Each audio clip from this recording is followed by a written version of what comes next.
Hello and welcome to Pickles Garage. Today we're working on the 2007 BMW 328i, specifically on the positive crankcase ventilation hose. I'll show you where it's located and how to replace it, as well as where I bought it from. So let's dive in. Alright, so the location is going to be under here and then back towards the firewall. So odds are you're probably replacing it because maybe it broke off while you were working on something else, but I'm still going to take you from the top of how to access it, just in case you just saw that it was old and you're upgrading anyways. So you're going to start off with the cabin air filter up here, and that is just 4 of these 8mm screws. 1, 2, 3, 4. Hopefully yours aren't broken off like mine. You might have a couple different screws here. Mine are missing, so I can't really say with certainty that that's going to be there. And then the other thing that you're going to want to address is you're going to want to remove this first. Again, mine is unfortunately broken, but you'll see if you kind of put a screwdriver in between this and under here, then it should sort of release. So you just take a screwdriver just to kind of open that up, and that should pop this out. And then once this is dangling, then you're also going to want to get this loom removed. So you'll see it's got these 2 tabs here. You're just going to use a screwdriver just to pull this direction, get it over those 2 tabs. That pops open. There's going to be 1, 2, 3 of those, and then you'll also get that loosened, and then we'll be able to move on to the next part.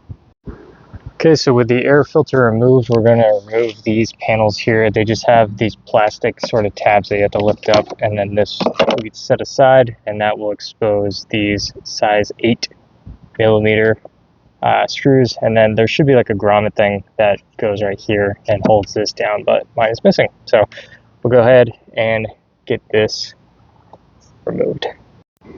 Good, now that we have this cover off, we're going to go ahead and take off the engine cover. Now hopefully yours has more than just one, but they should be easy to find, even though I only have the one, so it looks like 3. Alright, so now that we're at this stage, we can see where it connects back here too. So you see that opening at the top left of your screen here in the corner, and then where it's broken here.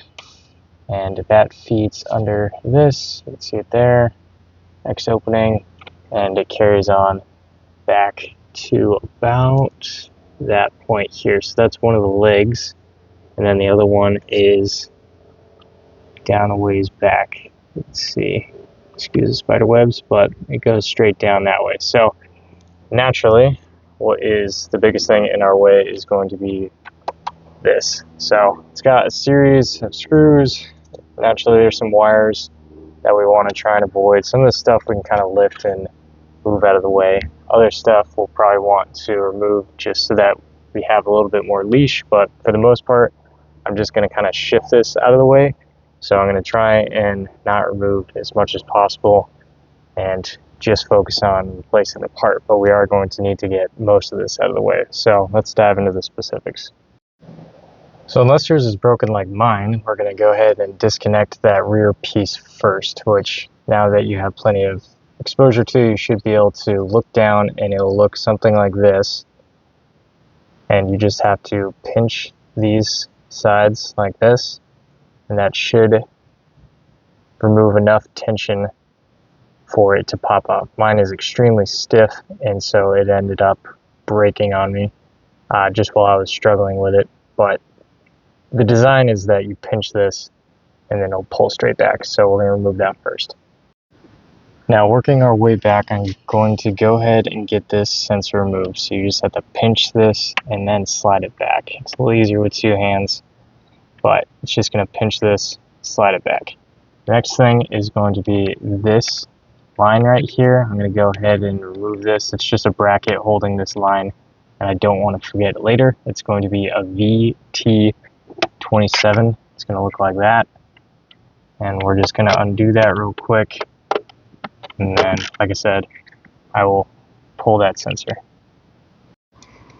Alright, and working our way back further, we can see that this bracket is holding these 2 corrugated lines, and so it's just going to be that same size right here holding this. So I want to just get that separated And then from there, mine has a zip tie here on this. I doubt that is stock, but I'm going to clip that as well.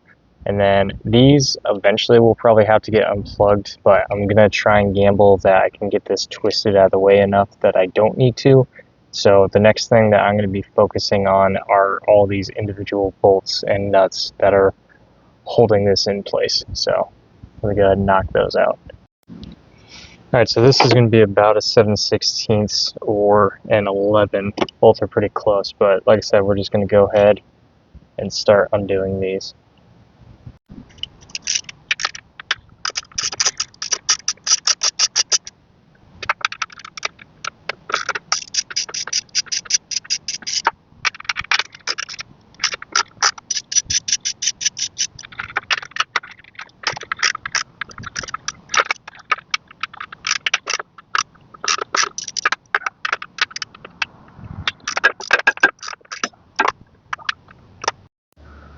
Alright, so the bolts are removed. That can rest there for a second. What we need now is we need room to move this direction, and naturally that's going to start running into your air intake. So we're going to go ahead and remove our airbox here. These are just 10mm bolts, so we're just going to undo these two. This is friction held, and then we'll get a screwdriver to undo that right there.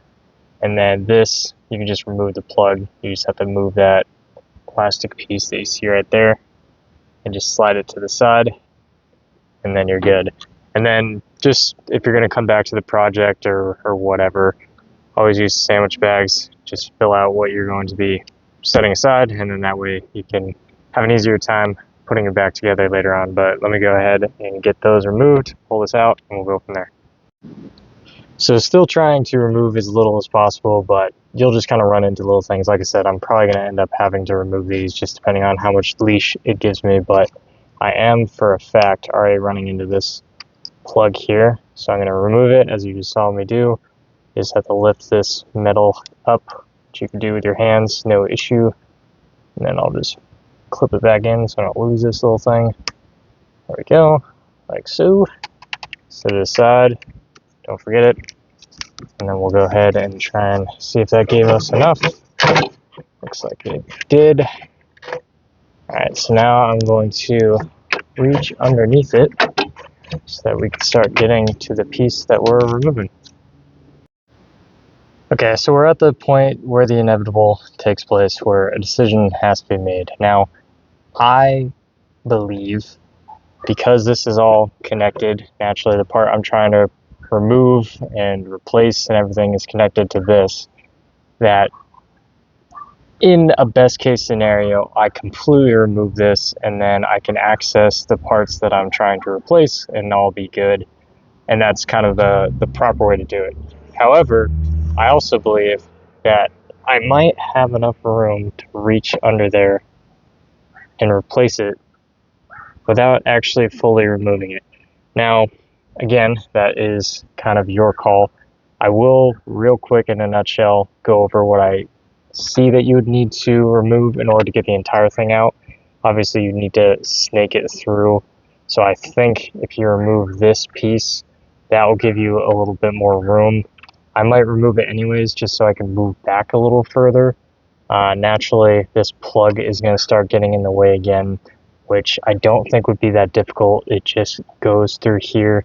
And so if you pinch this and slide that away, that will unplug here, follow the line back this way, same thing, pinch that, pull that, and then that will allow you to have that room there as well. So like I said, I'm going to probably remove this just to give myself a little bit more, but I think I could fit my hand down there, and that might save me some time. Again, you know, it's your call if you want to try and fully remove it, or if you want to try and access it from this point. I do think it's possible, but we're going to keep trucking along here. Okay, I think that was kind of the ticket. So these are going to be size 10mm. I just dropped it down underneath, set it aside here, and that allowed me to push this back much further. And so you can see the end of the piece that we're replacing is right here, and then further in, you'll reach in, and that will be the other side of it, which hopefully isn't being washed out with the sun. It's kind of focusing there, but there's plenty of room to get your hand in there. I would feel confident that just about anyone could do that. This piece just unclipped from here, so I didn't even have to unplug anything. It was just this rail that you just have these sides pinched. Just about every plastic piece is broken on this, so that's why mine kind of falls apart a little bit differently than most people's, but you just have to remove or separate these tabs a little bit, and that should give you the access. And hopefully yours won't have near as many spider webs as mine, but we're just going to do similar to how I described removing that other plug up here. You're just going to pinch those pieces and then get them removed. If for whatever reason it fights me, I'm just going to take a screwdriver and just break it because I'm throwing it away anyways. So let's go ahead and do that.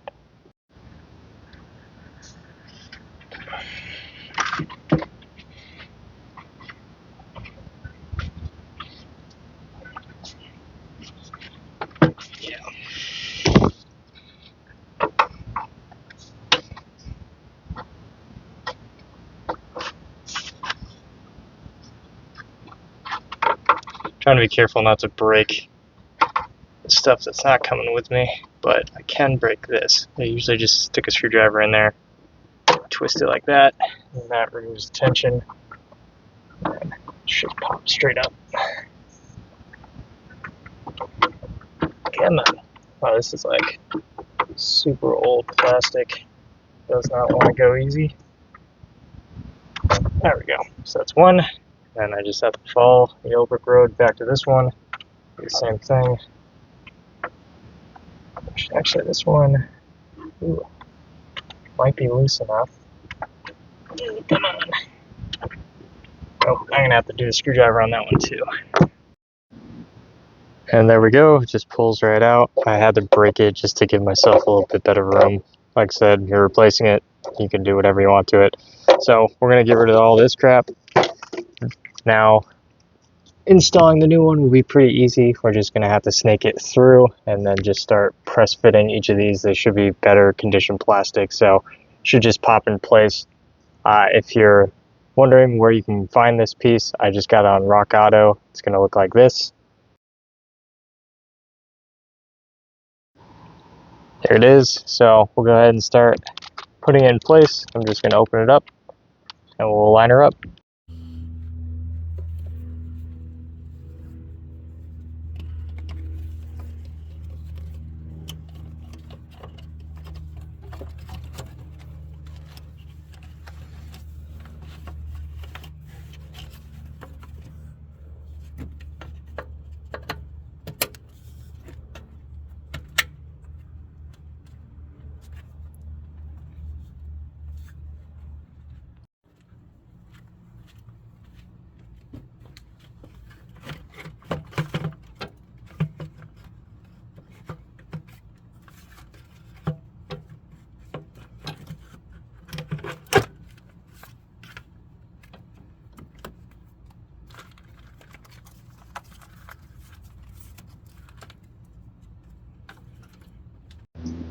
Alright, so to semi-quickly recap on this, we're naturally going to put all the bolts and the nuts back along this way.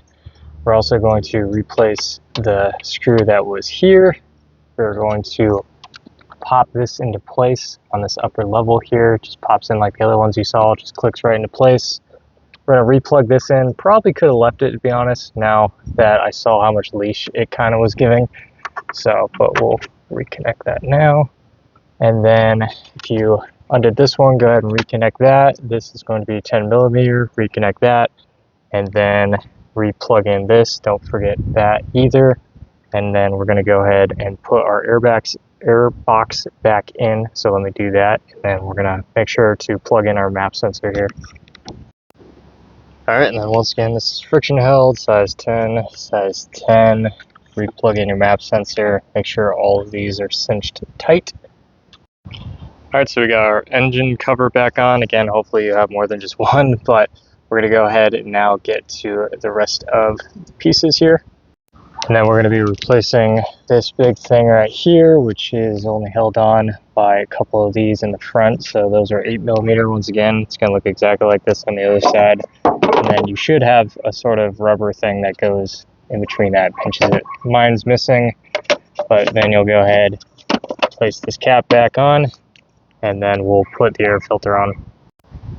And then the last bit is just going to be replacing those 4 8mm screws for Airbox, and then just kind of clipping this back into place so it's not wiggling around. But that is it. So thank you very much for watching. Feel free to like and subscribe, and I'll see you on the next one.